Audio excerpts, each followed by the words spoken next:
چنانچہ ایک بزرگ تھے، 70s میں تھے، بیوی بھی اسی طرح، بہت نیک تھی بیوی بھی۔ بیوی نے کہا کہ میرا بڑا دل چاہتا ہے کہ نبی علیہ الصلوۃ والسلام کا دیدار نصیب ہو، میں بڑا درود شریف پڑھتی ہوں، نفل پڑھتی ہوں، مگر مجھے واضح زیارت نہیں ہوئی، آپ کو کوئی عمل آتا ہو تو بتا دیں۔ انہوں نے کہا عمل آتا ہے، کرو گی؟ کہا بالکل کروں گی۔ کہنے لگے اچھا جمعہ کا دن آ رہا ہے، خوب نہا دھو کے وہ جو دلہن والے کپڑے تھے نا تمہارے، کناری والے کوٹے، وہ پہننا اور میک اپ کرنا، خوشبو لگانا، اور میں بس جمعہ پڑھ کے آؤں گا تو پھر ٹھیک ہے۔ اس نے کہا بہت اچھا۔ وہ اللہ کی بندی نہائی دھوئی، دلہن کی طرح خوب تیار ہوئی، کپڑے دلہن والے پہنے۔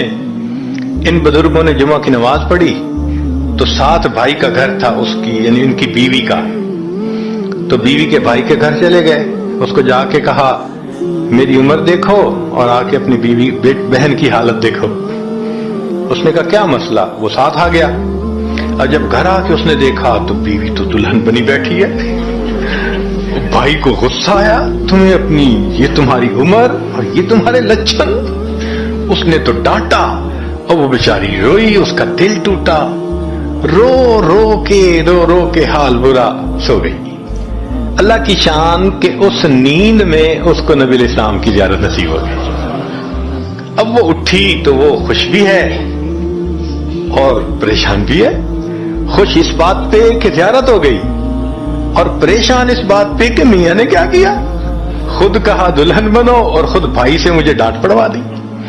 تو پھر اس نے پوچھا کہ آپ نے ایسا کیوں کیا؟ انہوں نے کہا دیکھو میں تمہاری زندگی کو قریب سے جانتا ہوں، میں نے تمہیں اتنا پیار محبت سے رکھا ہے کہ تمہیں زندگی کے کوئی تکلیف نہیں پہنچنے دی میں نے، تم نے عبادت کی انتہا کی ہے، مگر کچھ نعمتیں ہوتی ہیں جو دل ٹوٹنے پہ ملتی ہیں، تو تمہارا تو کبھی دل ٹوٹا نہیں، تو میں نے ایک بہانہ بنایا کہ تمہیں کہا دلہن بنو، بھائی کو شکایت لگا دی، اس نے ڈانٹ پلا دی، تمہارا دل ٹوٹا، اللہ کو رحم آ گیا، اللہ تعالیٰ ٹوٹے دلوں پر رحم فرما دیتے ہیں۔ تو ممکن ہے کہ یہ مصیبت، یہ پریشانی اللہ کی طرف سے ہمارے لیے انعام کا سبب بن کے آئی ہو۔